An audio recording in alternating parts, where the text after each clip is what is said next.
Vamos lá, pessoal, para comentar sobre o assunto mais polêmico do futebol brasileiro em 2019. O árbitro de vídeo, o tal do VAR. Muitos times já reclamaram durante esse campeonato. Em praticamente todas as rodadas sempre tem uma ou outra reclamação, às vezes até tem 2, 3, 4 reclamações. Nessa rodada, por exemplo, do campeonato, meio de semana, quarta-feira, no jogo do Goiás contra o Corinthians, reclamação do Goiás.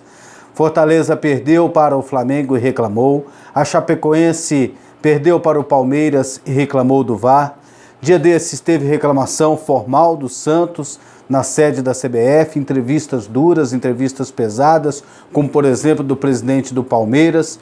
No jogo seguinte ele foi favorecido pela decisão do VAR e ele não reclamou. Dia desse teve reclamação da equipe do Flamengo. Então, muita gente reclama do árbitro de vídeo quando os erros aparecem. Primeiramente, pessoal, assim, pelo amor de Deus, não é o VAR. A decisão no campo de jogo, ela cabe ao árbitro. A decisão é humana. Então, a culpa não é o árbitro de vídeo. Porque senão vão começar a reclamar do árbitro de vídeo todos os dias. Daqui uns dias eles vão tirar o árbitro de vídeo e vai voltar a ser como era antes. E eu te digo, é pior. Porque pelo menos com o árbitro de vídeo, grande parte de erros que aconteceriam com a arbitragem tendo que analisar os lances em frações de segundo, esses erros estão sendo evitados. O que deixa o VAR assim, mais polêmico e com fonte de maior críticas é porque o erro ele fica acentuado porque ele teve até a ajuda da tecnologia. O árbitro viu e interpretou de forma errada. O árbitro deixou de consultar o vídeo e deixou passar um lance. Então, os erros eles ficam mais evidenciados, e isso é grave. Mas não é culpa do VAR. A culpa é humana. A culpa é do árbitro, aquele lá, que está lá embaixo, que está no campo de jogo. Ele que é a decisão máxima ali do jogo. A última palavra é dele. Ninguém decide por ele. O VAR sugere a ele. Os outros árbitros que estão assistindo sugerem a ele. Mas o que não pode é errar com o recurso do vídeo. E por que erra?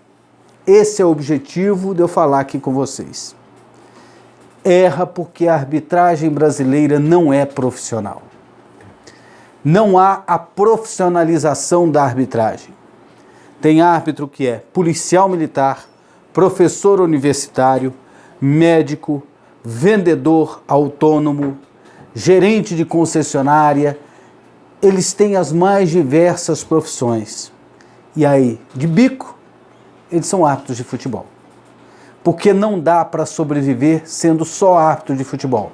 Alguém pode lembrar assim, mas o cachê do árbitro FIFA é de R$4.000 por jogo, ele ganha em um jogo que mais que muitos brasileiros não ganham trabalhando em um mês. Pois é.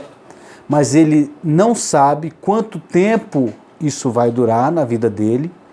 Ele não tem uma previsão de quantos jogos ele vai apitar, até porque não existe nenhuma garantia para isso. Ele pode se machucar, ele pode errar, às vezes, de uma forma grave em um jogo e pegar uma suspensão, ou não ser mais escalado para os sorteios.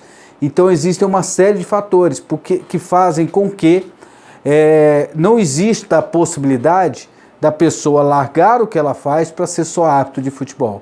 O cara vai deixar de ser policial militar para ser árbitro de futebol?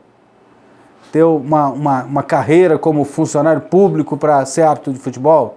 O cara vai deixar de ser gerente de banco para ser árbitro de futebol? O cara vai fazer isso? Não vai. A arbitragem acaba sendo um bico.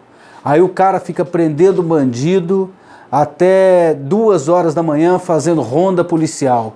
Aí ele vai para casa, dorme, aí dá meio-dia, ele tem que pegar um voo, aí ele vai para outra cidade, arruma um hotel lá, no outro dia tem jogo. Imagina esse cansaço, imagina essa rotina toda, não tem nenhuma preparação.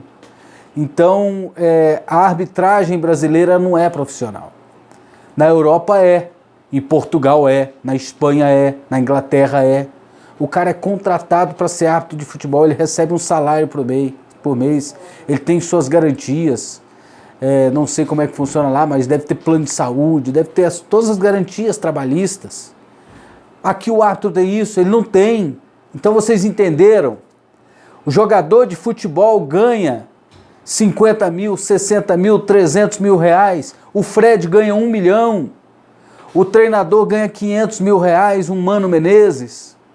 Os dirigentes ali envolvidos, marketing, CBF, sorteia carro, placa de publicidade, reportagem, televisão, rádio.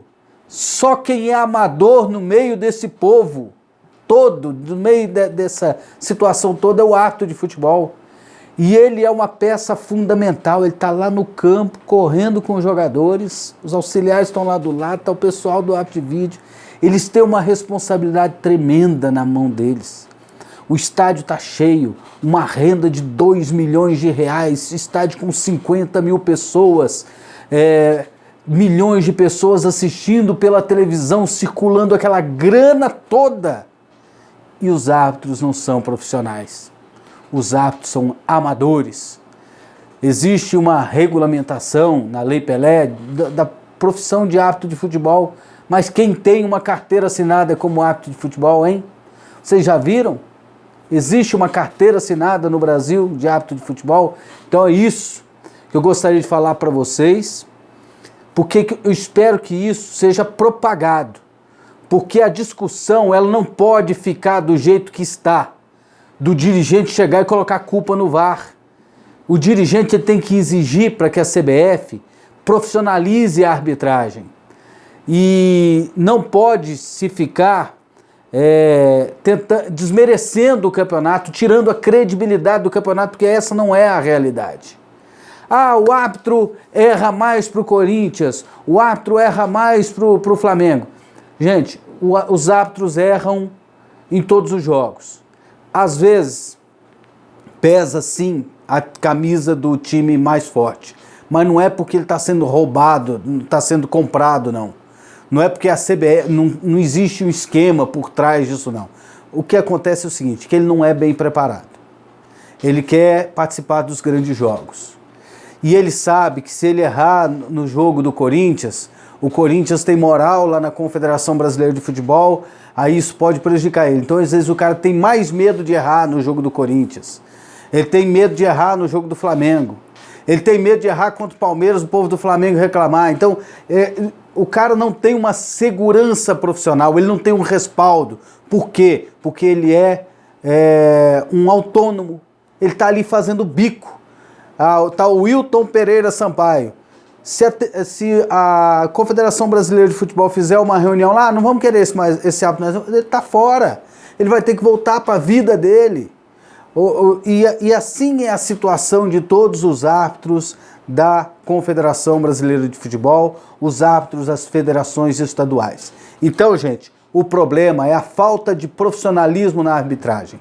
Precisa profissionalizar, qualificar, porque aí você pode cobrar. O cara é empregado, o cara é profissional, então ele não quer saber de pressão, a entidade dá respaldo para ele, então ele vai lá desempenhar o serviço dele, ele vai poder se concentrar, ele vai poder treinar, ele vai poder estudar, ele vai poder assistir outros árbitros trabalhando, ele vai poder participar de cursos, então ele vai poder se especializar, ele vai ser um árbitro profissional. Então tá certo? E o pessoal da CBF sabe disso. Os clubes também sabem, então eles não podem ficar denegrindo o Campeonato Brasileiro quando eles sabem que o problema pode ser resolvido até com facilidade. Valeu, galera!